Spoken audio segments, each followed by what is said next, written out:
is Ari, and this is Small Quest, my Quest Cape Ultimate Iron Man. Together, we're going to complete every quest in Old School RuneScape in the hardest way possible, with only 28 inventory spots. Our final goal?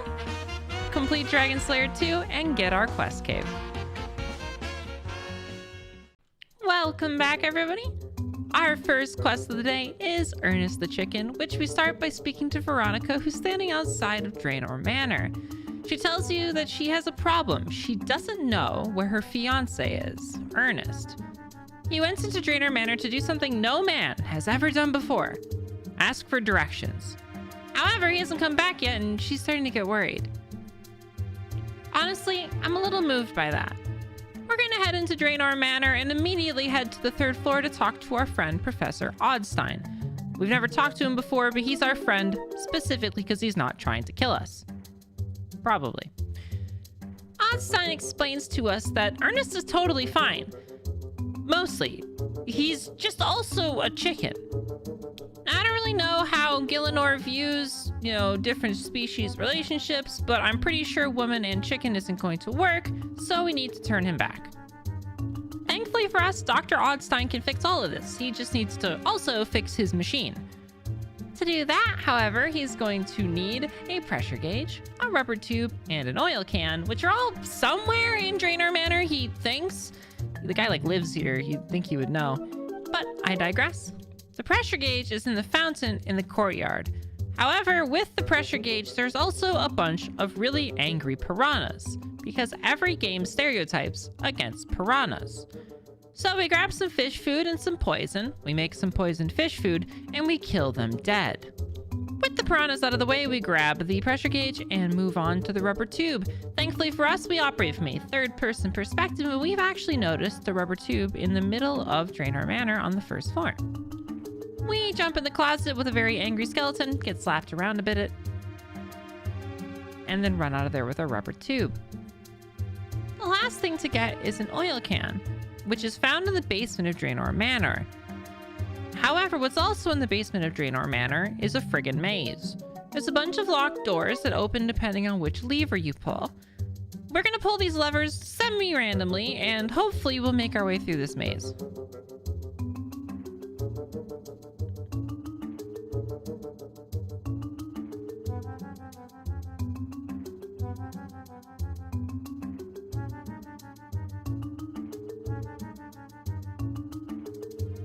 Fantastic, easily done. We return to Dr. Oddstein and tell him we have found everything we need to fix his machine. He puts it back together, turns Ernest back into a human, and we complete our quest. We're rewarded with 4 quest points and 300 coins. Honestly, an incredibly large number of quest points for the very low effort we went through for that quest.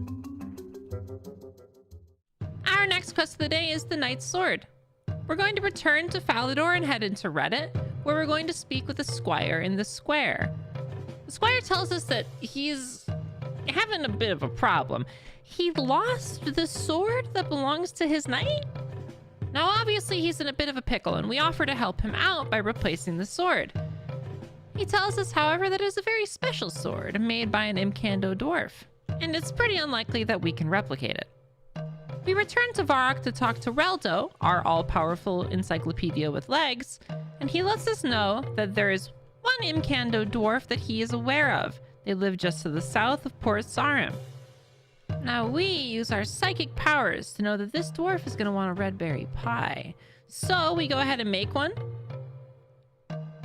I burnt it! Fuck!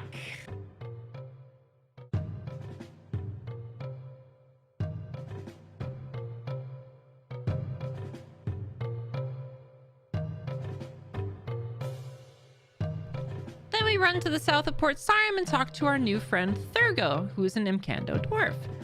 We give him the pie because it is one of his favorite foods, and he is so happy to help us out. However, he does need a picture of the sword. So back to Falador we go. The Squire tells us that Sir Vivan has a portrait in his room where he's holding the sword. It is a very important family heirloom of his, but we don't give a shit about other people's feelings, and we're going to steal it. We head up into his room, raid his cupboard, and take his beautiful family portrait with the sword included. With that in hand, we head back to Thurgo, who tells us that he's more than capable of making this sword. However, he does need bluerite and 2 iron bars. Thankfully for us, we came prepared with iron, but we can't have bluerite before this. There is some in a cave just next to our good friend Thurgo, so we're going to head down there and run past every enemy who's trying to kill us in cold blood and mine a piece of bluerite. With the bluerite in our inventory, we head back to Thurgo, who creates for us the ugliest sword I have ever seen.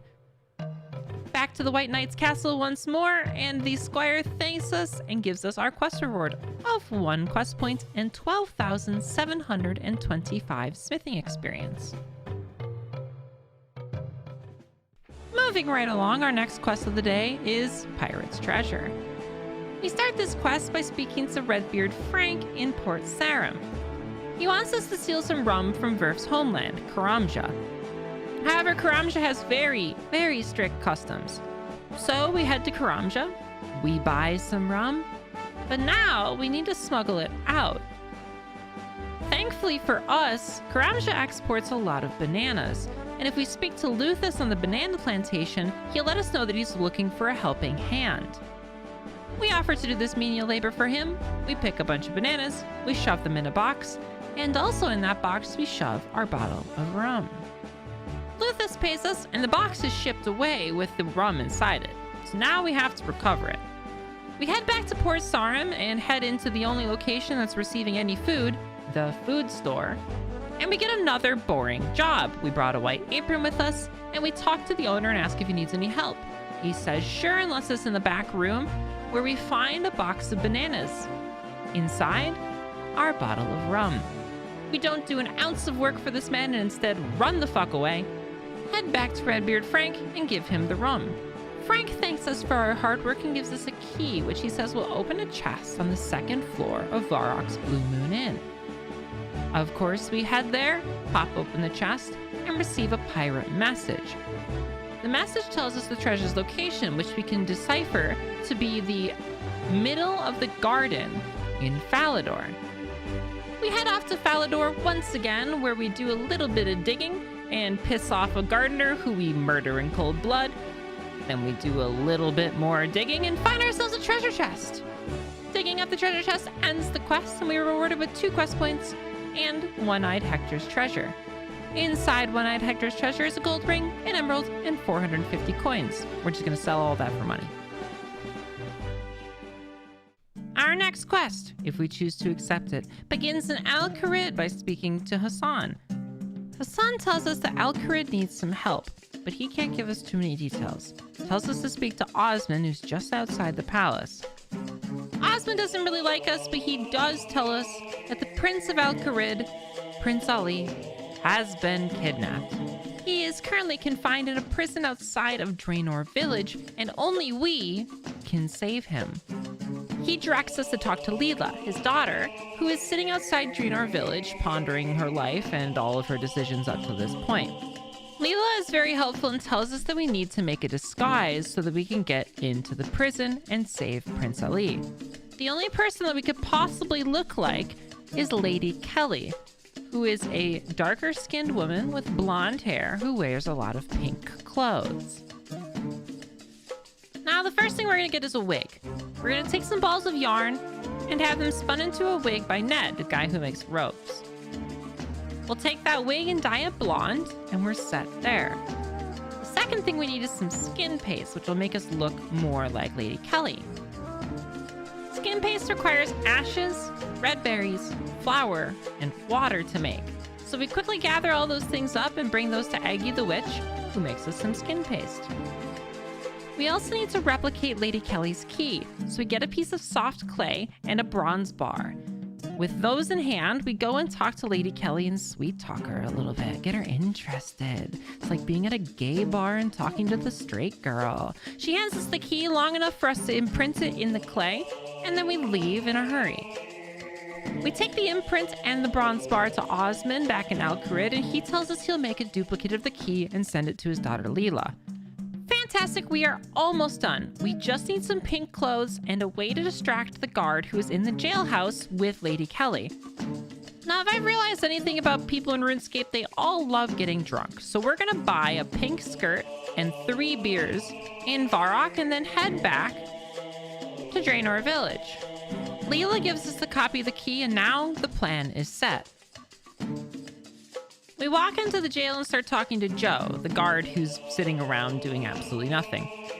He's a bit of an alcoholic, so we give him a beer. And once he's had 1 beer, his inhibitions are lower, and we give him 2 more beers. And now he is absolutely sloshed to the point where he can't even recognize his own hand. We seize this opportunity to tie up Lady Kelly and toss her in the cupboard.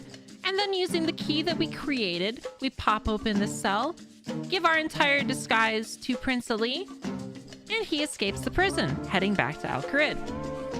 We do the same and we speak to Hassan, who lets us know that we did an incredible job, a bang-up job, absolutely perfect. And he gives us our quest reward, which is 3 quest points, 700 coins, and free use of the Al Kharid toll gate. Ooh, it's gonna save us like 10 coins, baby. Our next quest of the day takes us to Shakespearean theatre, where we will be doing Romeo and Juliet. Except it's Romeo and Juliet told by your 43-year-old now divorced wine-ons who just went through some shit. As expected, the quest starts by speaking to Romeo, who can be located in Varrock Square. Romeo is love-stricken, and he asks us to speak to Juliet, who lives just to the west of Varrock City in a nice little house mansion thing. She's chilling out on the balcony of her home, and when she hears that we've been sent by Romeo, she hands us a letter to return to him. We deliver this letter to Romeo, who is not very good at reading. But he asks us to talk to Father Lawrence because Romeo does not have a plan to save Juliet. We head to the northeast part of Varrock and speak to Father Lawrence, who is giving a sermon. Really lively crowd they got here. And to get us out of his hair, he mentions we could probably use a cadaver potion to make Juliet appear to be dead, and it's a whole hokey plan that you've already heard a million times in the Shakespearean play Romeo and Juliet. So we grab some cadaver berries, we talk to the apothecary, we get a cadaver potion, we give it to Juliet, she dies, we find out her cousin is an awful actor, and we return to Romeo to let him know he can go and save the love of his life from the crypt. She'll come back to life in a moment. All he has to do is go get her. Now, Romeo's off a little bit. He's afraid of the dark. So we have to go to the crypt with him to retrieve Juliet. We head down there hand in hand.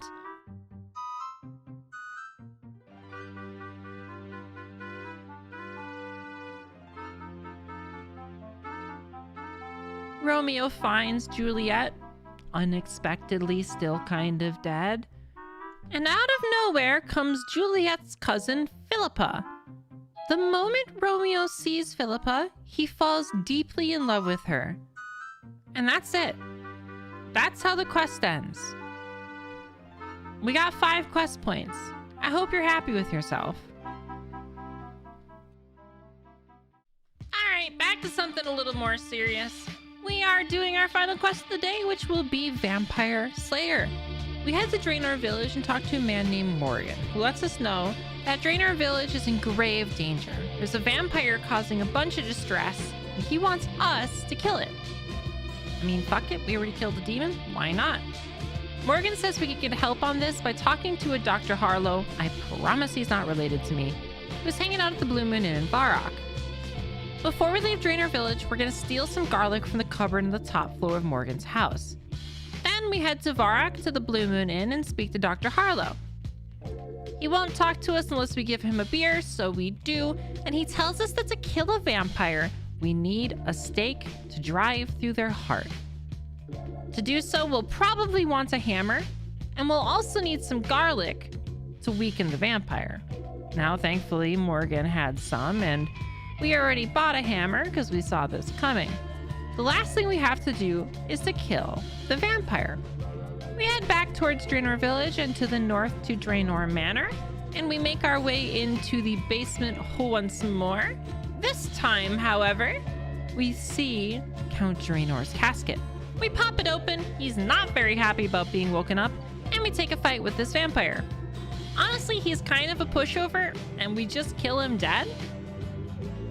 And for that, we are rewarded with our quest reward, which is 3 quest points and 4,825 attack experience. Thank you for watching, and I will see you next time.